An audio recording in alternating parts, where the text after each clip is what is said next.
porque qué hermoso es cantarte, alabarte y glorificar tu nombre en medio de la congregación.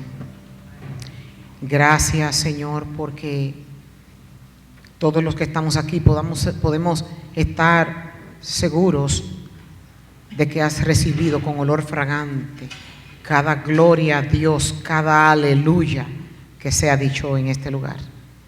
Señor, ahora vamos a repetir lo que salió de tu boca y te suplicamos que tú trabajes en la mente, en el corazón y en el vaso inútil que estás usando para que una palabra con tanto poder sea expuesta. Señor, asístenos. Te rogamos que tu Santo Espíritu se manifieste con un poder sobrenatural. Que nosotros podamos de aquí salir afirmando que estuvimos en tus atrios. No para gloria nuestra, sino para la tuya. En el nombre de Jesús. Amén. Quiero que me acompañen, por favor, en el Evangelio de Juan, en el capítulo 20. Juan, capítulo 20. Vamos a leer 3 versículos.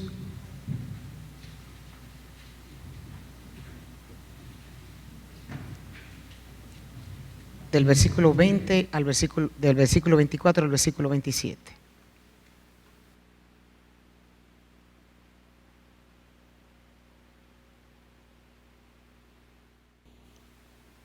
Uno de los 12 discípulos, al que apodaban el gemelo, no estaba con los otros cuando llegó Jesús. Ellos le contaron: hemos visto al Señor. Pero él respondió: no lo creeré a menos que vea las heridas de los clavos en sus manos, que meta mis dedos en las llagas y ponga mi mano dentro de las heridas de su costado. 8 días después, los discípulos estaban juntos de nuevo, y esa vez Tomás se encontraba con ellos. Las puertas estaban bien cerradas, pero de pronto, igual que antes, Jesús estaba de pie en medio de ellos y dijo: la paz sea con ustedes. Entonces le dijo a Tomás: pon tu dedo aquí y mira mis manos. Mete tu mano en la herida de mi costado. Ya no seas incrédulo y cree. Y cree. Pueden tomar asiento.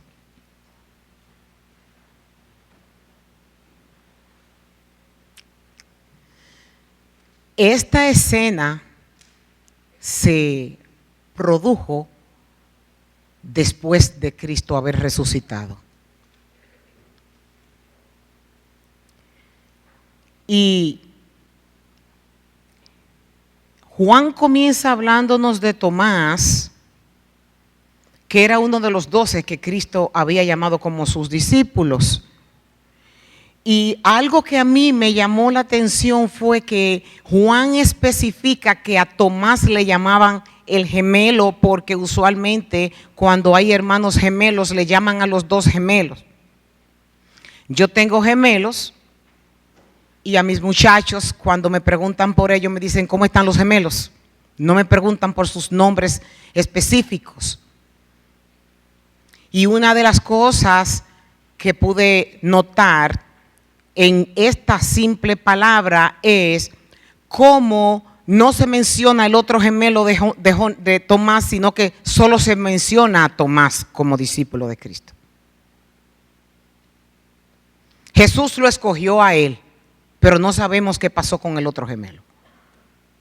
Los 4 evangelios hablan de Tomás, y Mateo lo nombra y Marcos lo mencionan una sola vez.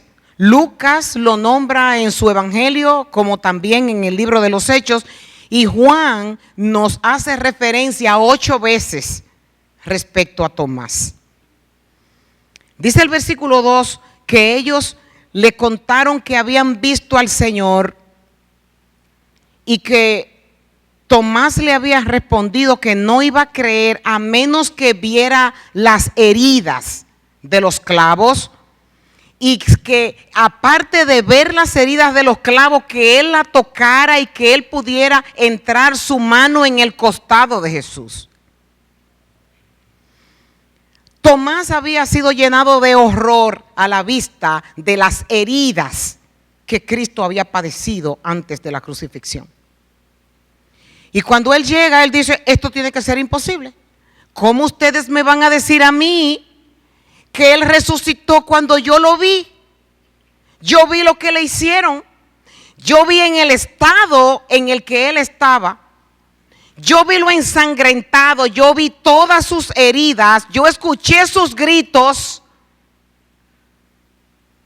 Yo pude ver de cerca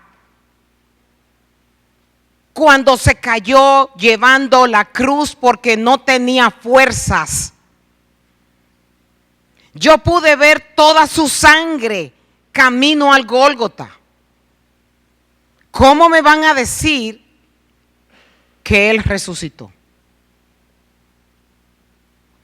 Era imposible para Tomás creer que después de haber visto un hombre con tantas heridas podía resucitar de la muerte.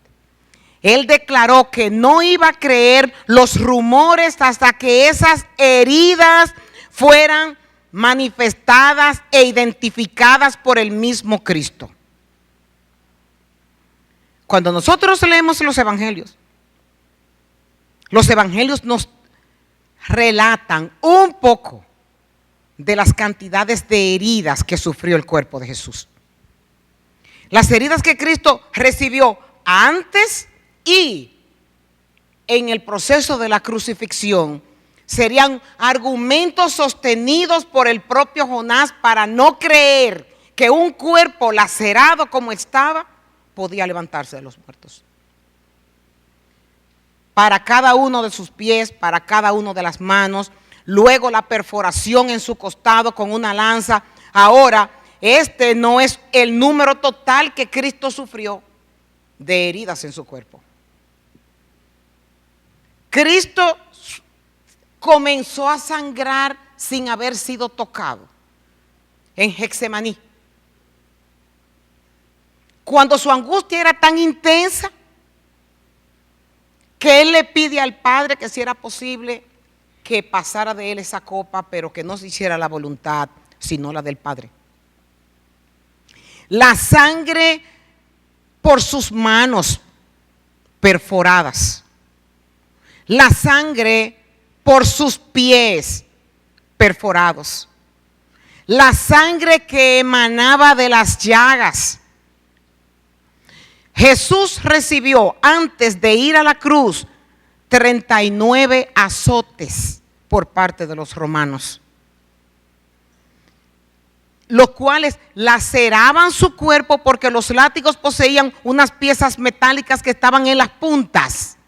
Y esa era una forma de castigo romano para que cuando ellos le dieran con el látigo, los pedazos de carne pudieran irse con las puntas laceradas como ellos la tenían, con esas puntas metálicas. Estaba amarrado a un patíbulo o amarrado a un cepo, donde estoy segura de que por la crueldad de los romanos estaba amarrado firme para que el romano cuando le diera el latigazo le diera directamente a su espalda.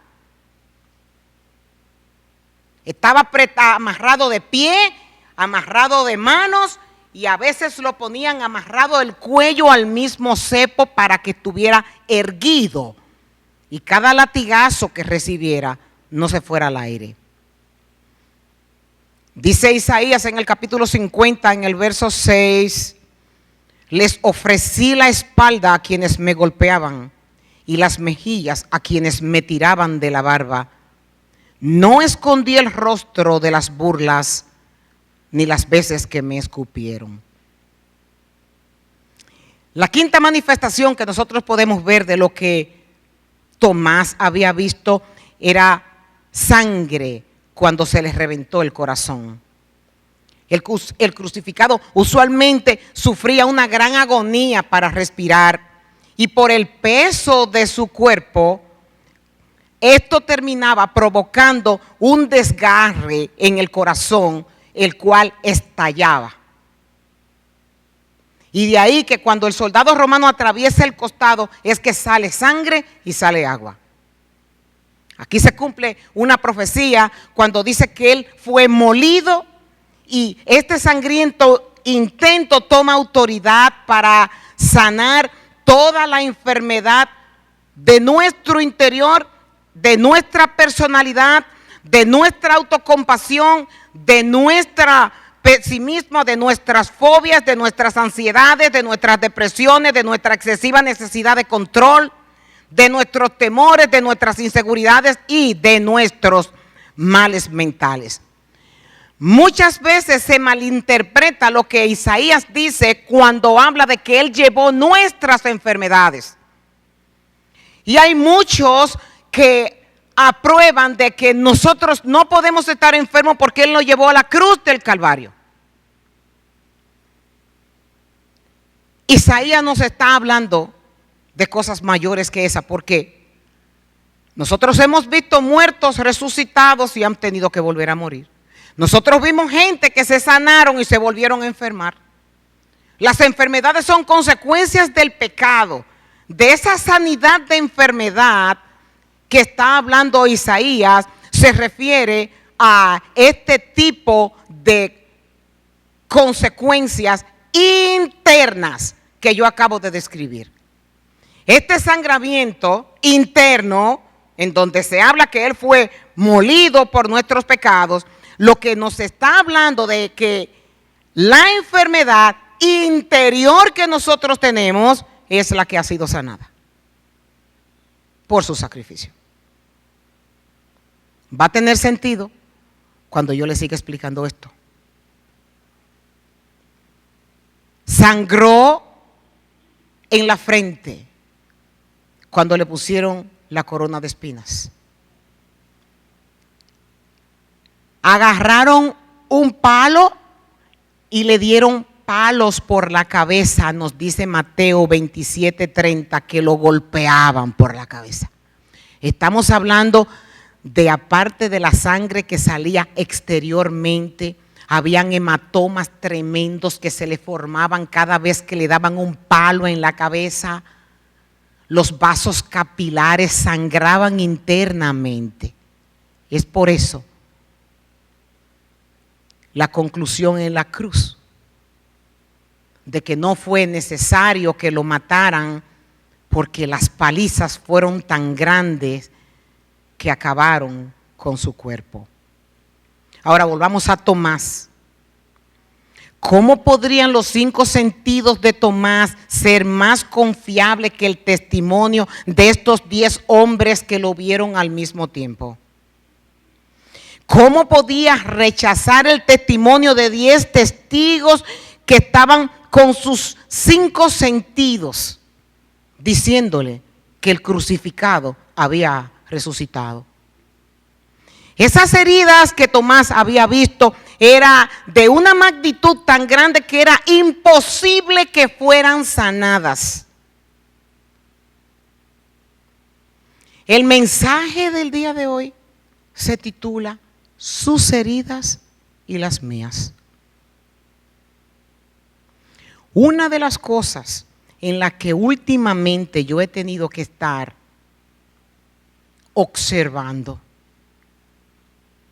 es heridas, heridas y heridas que tiene la iglesia y fuera de la iglesia. No estoy hablando específicamente de esta, estoy hablando de personas con las que yo he tenido que tratar afuera y también con las que trato dentro de la iglesia. Una iglesia enferma es una iglesia que está llena de heridas. Quise presentar cuáles fueron todas las heridas de una manera muy superficial que nuestro Salvador sufrió, para compararlo con nuestras heridas. Voy a ser un poquito técnica porque tuve que refugiarme en la Sociedad de Cáncer Americano para sacar algunas conclusiones que ellos tienen respecto a las heridas. Y la Sociedad del Cáncer Americano dice que una herida es una lesión física en el cuerpo que causa daño a la estructura del área lesionada. Por ejemplo, esta mañana, cuando yo venía para acá, me chequeé en mi mano derecha que tengo una marca. Esa marca yo la tengo de el abuelo de William. William aún no había nacido. Hace 30 y pico largos de años. Y cada vez que yo me miro esa herida, me acuerdo de Alberto, el abuelo de William.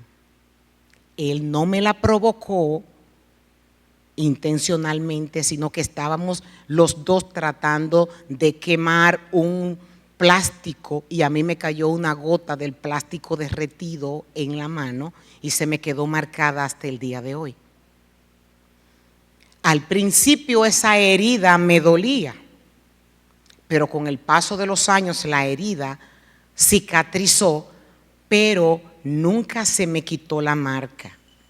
Y cada vez que yo me veo la mano, recuerdo a Alberto. Con esto estoy tratando de traer un poco de luz a esas heridas que nosotros tenemos por dentro. Y hay muchísimas clases de heridas. Están las heridas por pérdidas,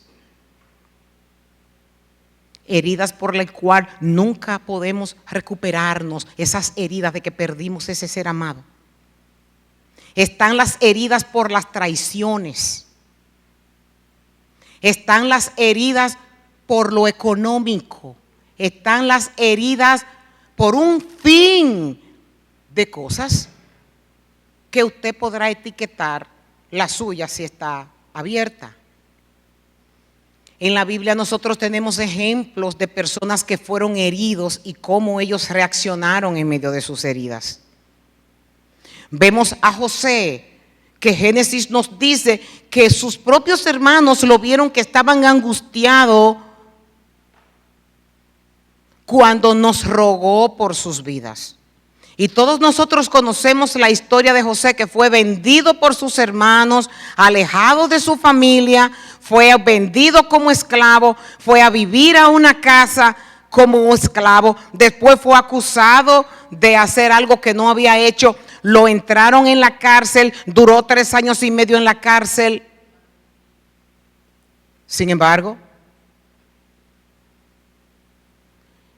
José no tuvo resentimiento por sus hermanos, por lo que sus hermanos le hicieron.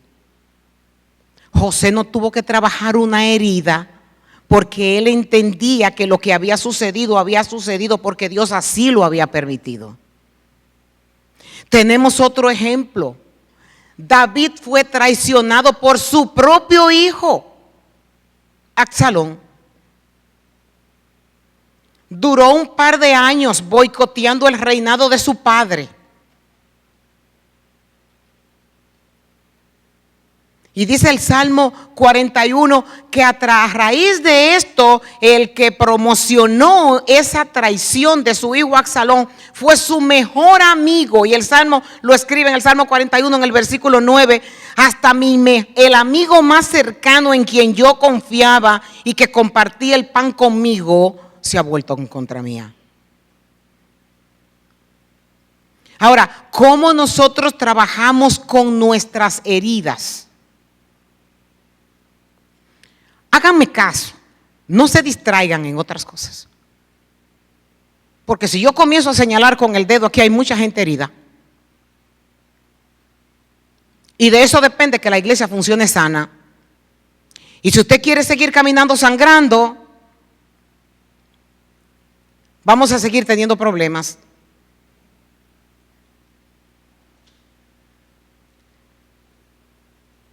¿Cómo nosotros vamos a trabajar con nuestras heridas? Tenemos una historia de alguien que es Absalón, vuelvo y lo cito, hermano de Tamar, hija de David, que fue violada por un medio hermano de él llamado Amnón.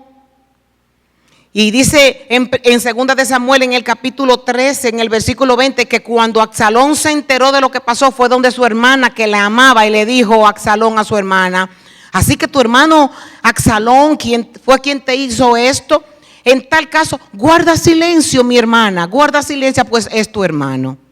Nosotros pudiéramos decir: wow, pero mira, qué tranquilo lo asimiló el que le pasó esto con su hermana. Sin embargo, más adelante dice que pasaron 2 años después de este suceso. Y Absalón, en esos 2 años, estaba preparando una venganza para matar a su hermano. 2 años duró trabajando para vengarse de su hermano. Es muy importante que nosotros cuidemos nuestras heridas adecuadamente para protegerlas de infección y ayudar a que sanen, dice el Instituto Nacional del Cáncer americano. Yo decía, óyeme, una entidad médica que no conoce lo que son los problemas espirituales está aconsejándonos: ten cuidado con la herida. Y ponen al pie de la nota de la receta médica para el que tiene herida: informe a su equipo de atención médico si nota que tiene alguna herida que pueda ser atendida de inmediato. Por lo pronto, lo que nos están instruyendo aquí es que las heridas no se dejan sin buscar cómo sanarlas. Hablaba con alguien hace un par de semanas y le decía que cuando una persona tiene una herida, lo primero que hace es buscar con qué cubrírsela, con qué desinfectársela. No la puede dejar a que le coja el aire, porque bacterias pueden contaminarle la herida y después el resultado puede ser peor. Tiene que estar constantemente cuidándola, vigilándola todos los días para que cicatrice, limpiándola por los lados para que no hayan bacterias que pueda dañar la parte que ha sido perjudicada. Dice, ¿a qué debemos prestar atención? Estoy hablando en términos médicos, no estoy hablando de la Biblia, pero sí quiero que nosotros alineemos lo que en términos médicos aquí se está indicando. Dice que se debe prestar atención si hay sangrado, si hay hinchazón, si hay secreción, o sea, pus, si hay sensación de calor o ardor en el área afectada, si hay dolor o sensibilidad. Y ellos preguntan, ¿qué puede hacer el paciente? Y me di cuenta que la pregunta identifica claramente que el paciente es quien tiene la responsabilidad de cuidar su herida para que pueda ser sanada. Cuando nosotros tenemos una herida abierta que alguien nos la ha hecho y no queremos cuidarnos esa herida, es porque nosotros queremos todo el tiempo ver la herida abierta para recordar lo que nos hicieron. Es como si eso fuera nuestro recordatorio para nosotros poder tener en nuestra mente y en nuestro corazón el deseo de venganza, o el deseo de mantener rencor, o el deseo de mantener enojo, o el deseo de mantener ira. Y no cuidamos la herida porque lo que queremos es verla, verla y verla y verla. Y se nos olvida que la persona que nos causó la herida no está ni siquiera con nosotros, que la herida, quien la llevamos para adelante y para atrás, somos nosotros, porque somos la que lo tenemos en el cuerpo. Y si nosotros no cuidamos la herida, nos podemos ir hasta el otro lado del planeta, nos vamos a llevar la herida con nosotros, la persona que nos hirió está del otro lado del planeta haciendo su vida y nosotros andamos con la herida para arriba y para abajo.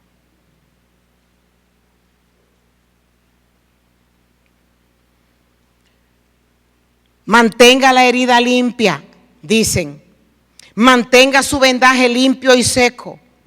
Si la herida empieza a sangrar, limpie bien la herida. Aplique presión moderada con un paño frío o con una compresa de hielo hasta que cese el sangrado. Enseguida proceda a cambiar el vendaje. Si le recetaron algún medicamento como antibiótico, tómelo como está prescrito. Evite rascarse la herida. No se quite la costra. Yo quedé impresionado. ¿Por qué? Porque nosotros lo que hacemos es que cuando nos han hecho daño y nos han herido, lo que hacemos es rascarnos la herida para seguir viendo la sangre y seguir teniendo el deseo fuerte de la venganza, el deseo de mantener el enojo, el resentimiento, el odio, la amargura. Y da instrucciones hasta de qué tipo de alimentos se deben de ingerir para que la herida se sane rápido.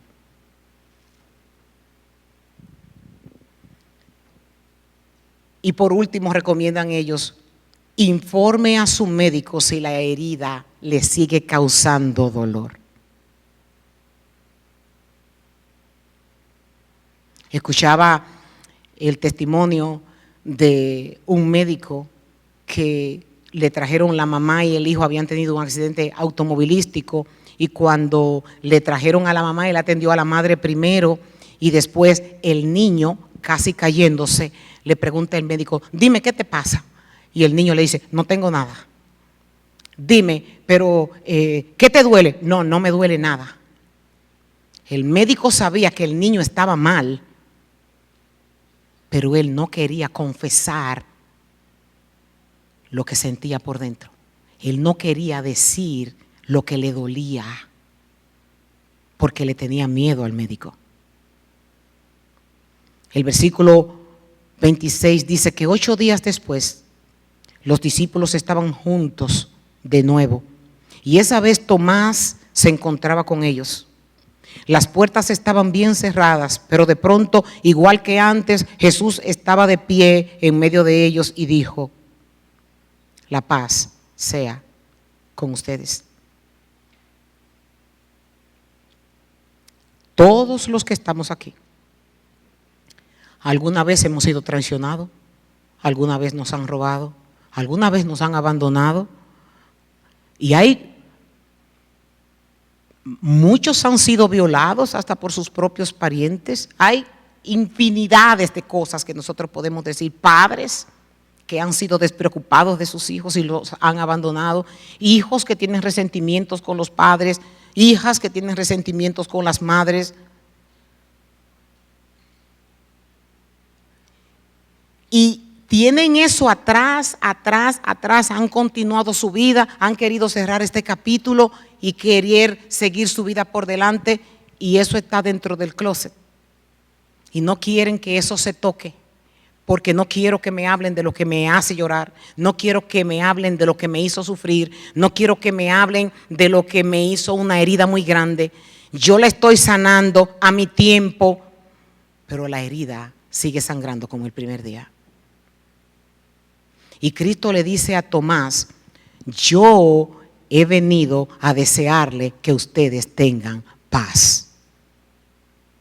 Entonces Tomás le dijo él, pon tu dedo aquí y mira mis manos. Mete tu mano en la herida de mi costado. Lucas dice en el capítulo 24, miren mis manos, miren mis pies. Pueden ver que de veras soy yo. Tóquenme y asegúrense de que no soy un fantasma, pues los fantasmas no tienen cuerpo como ven que tengo. Mientras hablaba, él les mostró sus manos y sus pies. ¿Saben qué? Las heridas de Jesús estaban cicatrizadas, no le dolían.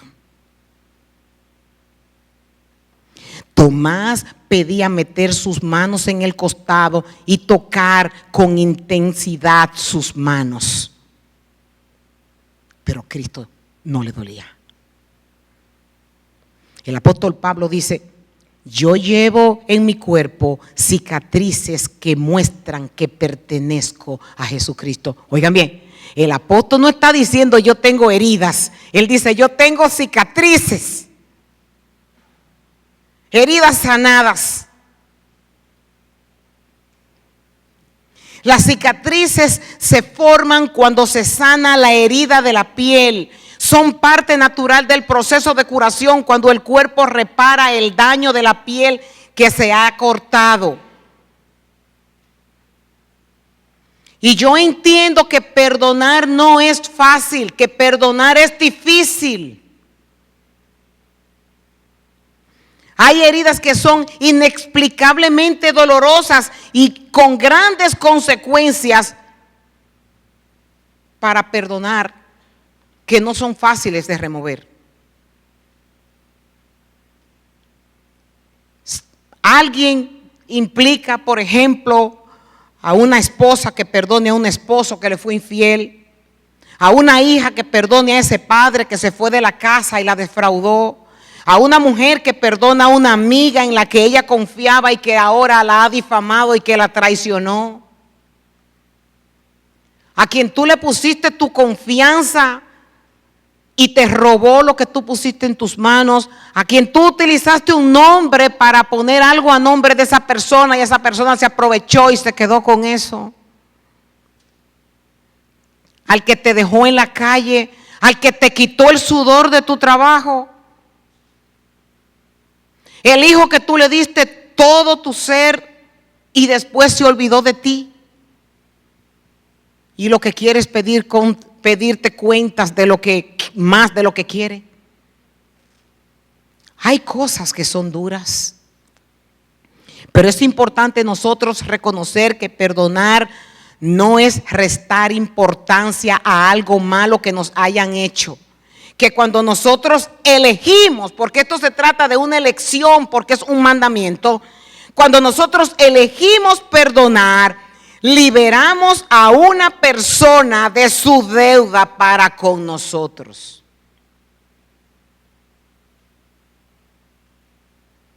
No es que esa persona te tenga que decir, hay personas que le han hecho daño a otros y van y te dicen, mira, perdóname, la verdad fallé, perdóname, y no lo quieren liberar de la cárcel donde lo pusieron. No te perdono. Fue mucho el daño que me hiciste, no te perdono. Y voy a ver si te perdono, dame tiempo.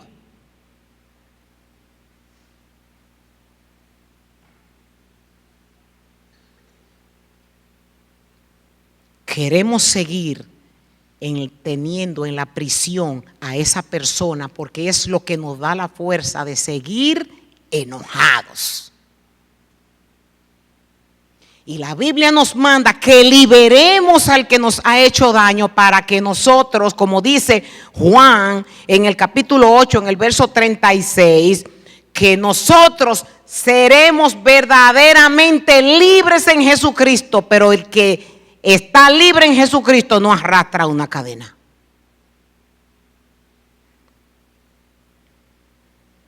Y eso, que si nosotros nos llevamos de lo que el apóstol Pablo dice a los Corintios en el capítulo 4, en el verso 10, que dice que mediante el sufrimiento nuestro cuerpo sigue participando de la muerte de Jesús para que la vida de Jesús también pueda verse en nuestro cuerpo. ¿Usted sabe cuál es el problema que tenemos en esta generación? Que tenemos un estima muy alto, que nosotros no podemos padecer de nada, que nadie nos puede hacer nada. ¿Y sabe qué Dios hace con nosotros? Que nos lleva al hoyo cenagoso de la traición, del engaño, de la hipocresía de los otros, de la mentira de los otros, de la calumnia de los otros, del robo de los otros, del menosprecio de los otros, para que nosotros aprendamos a tener las cicatrices de Jesucristo. Si usted se llama creyente, si usted dice que Jesucristo es su Señor y Salvador, tengo para decirle, prepárese para sufrir. Hay púlpitos que lo que se dice es: deje de sufrir. Este púlpito dice: prepárense para sufrir. La gloria que a nosotros nos espera está del otro lado. De este lado nosotros tenemos que perfeccionar el carácter de Jesucristo en nuestras vidas, en todo lo que nosotros hagamos. Un creyente que no ha trabajado intensamente en sanar sus heridas está estorbando su libertad con Jesucristo. ¿Y saben qué? Hay bendiciones que están retenidas para aquel que no quiere soltar al que tiene en la prisión. ¿Cómo yo te voy a bendecir si yo te di la bendición de la salvación? Si por la muerte de mi Hijo Jesucristo tú eres salvo, si tú tienes una promesa en la vida venidera por el sacrificio que mi Hijo hizo, que tú estabas destituido para ir para el infierno, es que tú no has conocido cuál fue el trabajo que mi Hijo hizo en la cruz. Entonces, ¿por qué tú estás reteniendo el perdón del otro cuando yo a ti te perdoné? Oiga bien, yo le voy a decir esto. Dios le está hablando serio a la gente de esta iglesia. Ese problema, el Señor me tiene con una tremenda carga.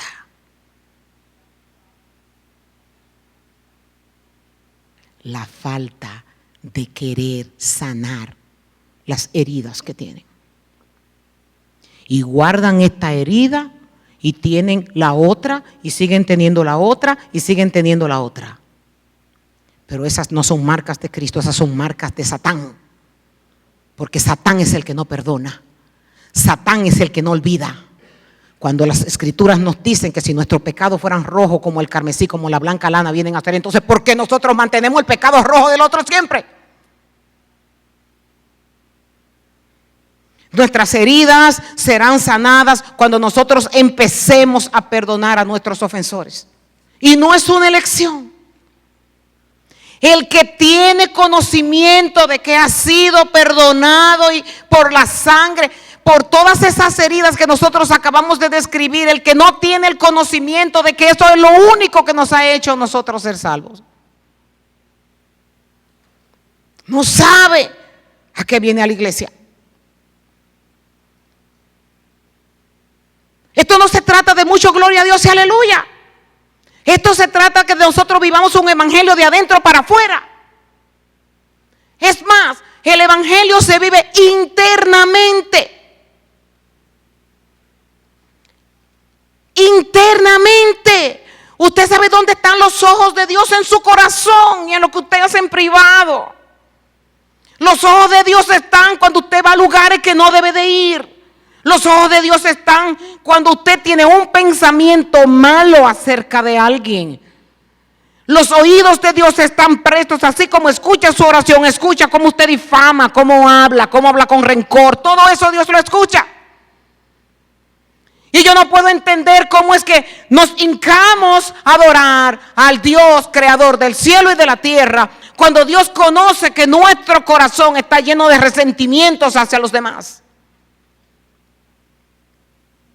Y donde hay un corazón así, Dios no puede emerger nada. No sale nada de ahí. De una fuente no puede salir agua dulce y agua salada. Nosotros deberíamos de ser capaces de pasar por alto los desaires personales y las ofensas menores. Jesús dijo: a cualquiera que te hiera en la mejilla derecha, vuélvele la otra. No todas las bofetadas necesitan respuesta. Hay momentos en donde nosotros tenemos que quedarnos callados como lo hizo Él. Debemos de aprender a cultivar el carácter de Jesucristo, que actuó por amor al Padre, no por amor a que lo vieran y hablaran de Él. Isaías dio una extraordinaria exposición de esa imagen que ustedes están viendo en su pantalla. Él fue despreciado, fue rechazado, fue un hombre de dolores, conocedor del dolor más profundo. Nosotros le dimos la espalda y desviamos la mirada. Fue Él quien cargó nuestros dolores, lo que lo agobiaron.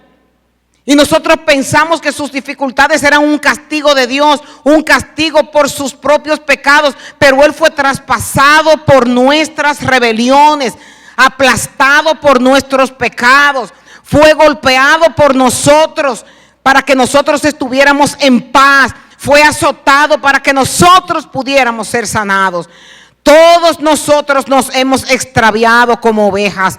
Hemos dejado los caminos de Dios para seguir los nuestros. Sin embargo, el Señor puso sobre Él el pecado de todos nosotros.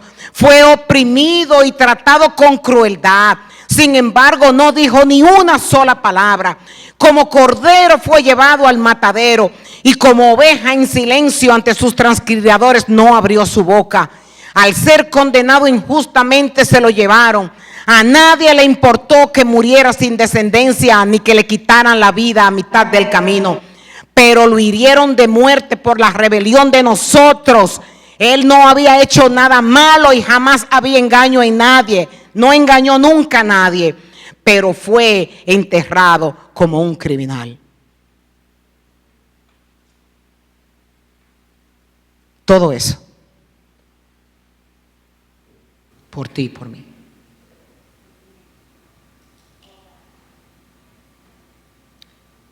¿Usted se cree que a mí no me hacen cosas que a mí me duelen? Me las hacen. Pero yo no permito que ellas me roben mi comunión con Dios. Yo me voy de rodillas. Me dolió, Señor. Sana la herida ya, porque yo no me puedo parar en el púlpito a hablar de tu palabra con un corazón lacerado. Sáname, pero sáname hoy, Señor. Mañana yo tengo que estar bien. Corriendo, porque el mismo Espíritu Santo me dice: ¿y cómo tú tienes la moral de pararte a decirle a mi pueblo que no hagas esto cuando tú en tu corazón, sin haber abierto mi boca, pero Dios lo sabe? Tenemos que sopesar y pesarnos en la balanza de Dios para ver si realmente nosotros estamos caminando como Él nos manda. Perdonar a aquellos que pecan contra nosotros requiere el poder transformador de Dios en nuestras vidas. Hay algo profundo en la naturaleza humana caída que tiene sed de venganza y que insta a pagar con la misma moneda. Y naturalmente nosotros queremos causar el mismo tipo de lesión a aquel que nos maltrató. Ojo por ojo parece justo para nosotros.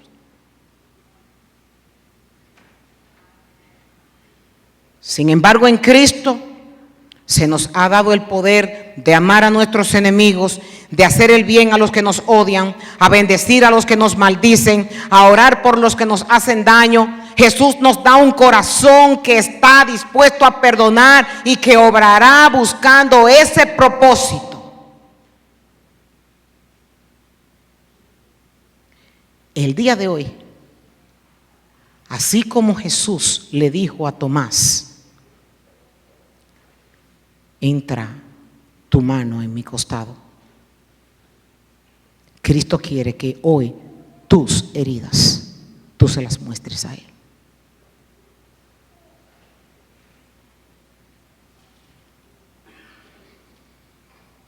Cristo quiere sanar tus heridas y te hace un llamado el día de hoy. Cristo quiere un corazón limpio para Él.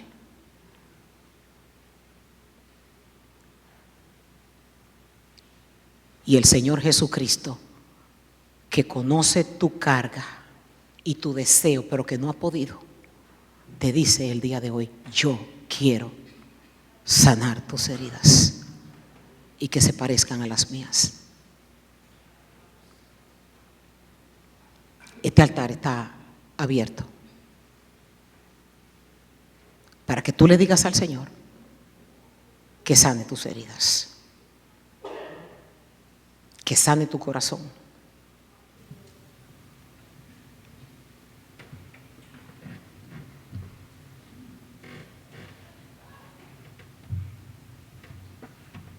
Cristo te está invitando.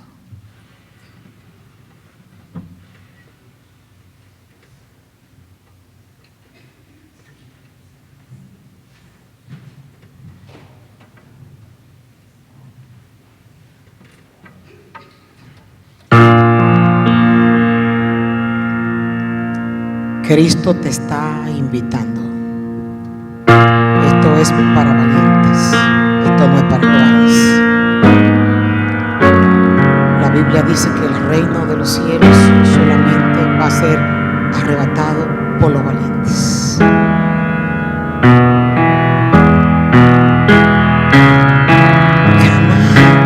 Por favor. Aquí hay mucha gente herida.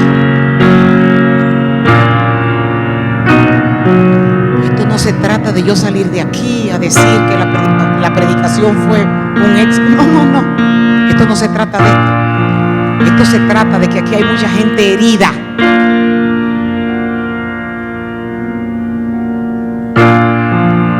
Y Dios quiere sanarte. Ponle a Dios el nombre de tu herida.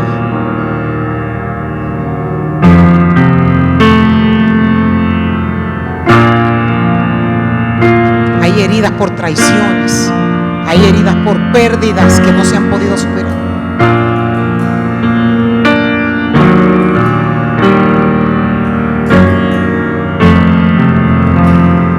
Tú has herido a otros.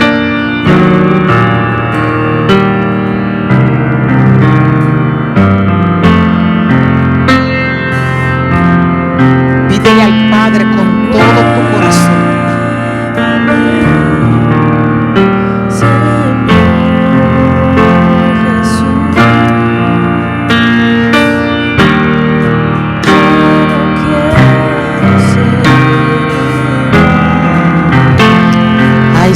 Hay heridas que hay padres que la han hecho.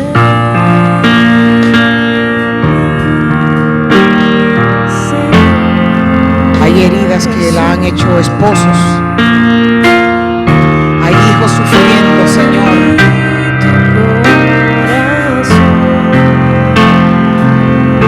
Hay madres que tienen heridas por sus hijos. Hay hermanos que tienen heridas con hermanos. Espíritu Santo de Dios. Hay hijos enojados con sus padres.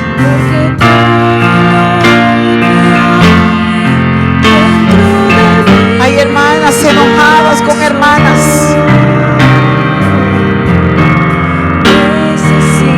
Dios quiere que tú sanes ese corazón.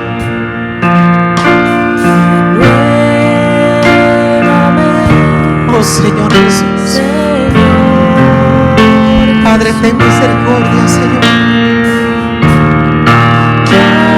Paséate en medio de este lugar, Señor. Paséate en medio de este lugar, Señor. Padre, la traición duele. Te pedimos, Señor, que sanes el corazón del traicionado.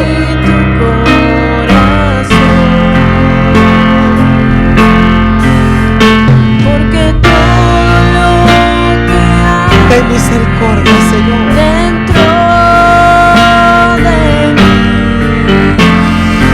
Hay heridas desde la niñez.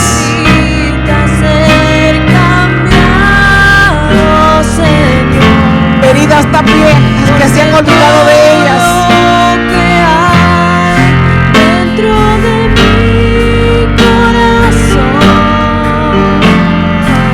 Hay heridas de madre que han fallado, que se sienten traicionadas. Dios mío, ten misericordia. Espíritu Santo de Dios,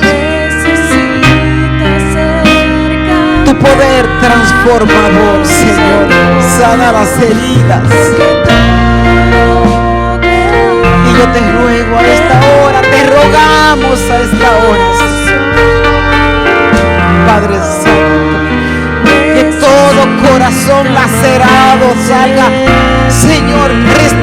colmado de verdad. Padre del cielo, ten misericordia, Señor.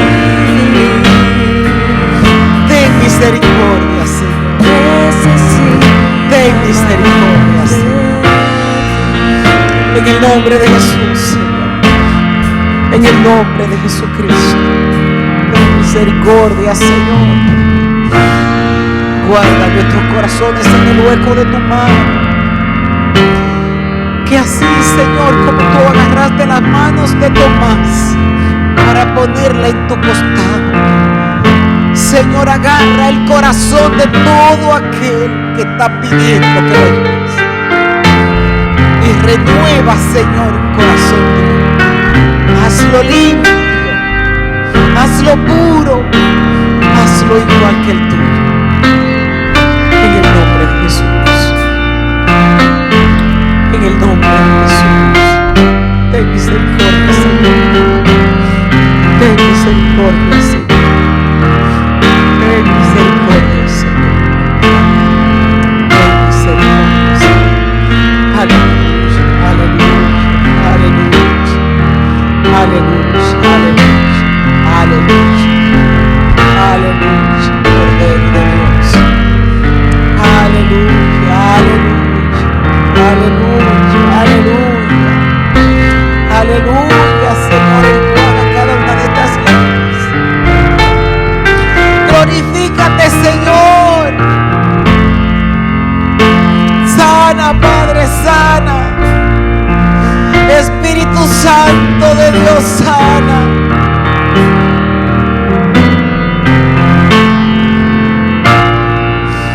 Sana, Señor, te lo rogamos.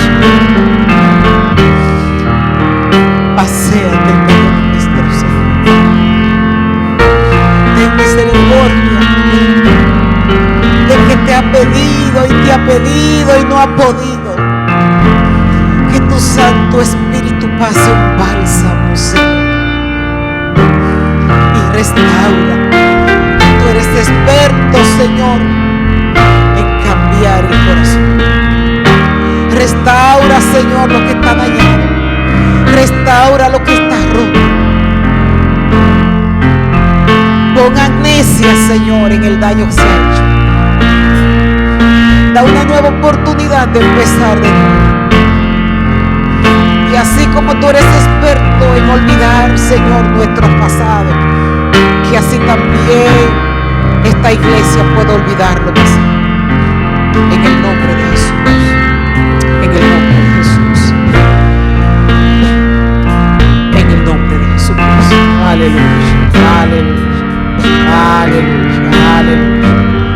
Aleluya. Aleluya.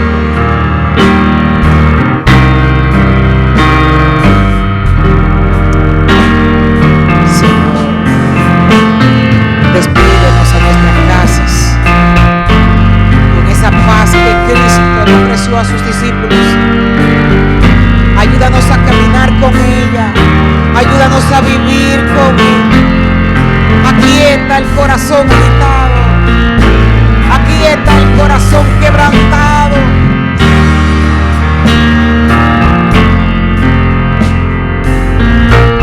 Y que tu gloria y tu honra sea proliferada en la boca de todo aquel que hoy ha recibido tu visitación. Llévanos hasta nuestros hogares, en el nombre de Jesús. Amén y amén. Dios les bendiga, mis hermanos. Muchas bendiciones.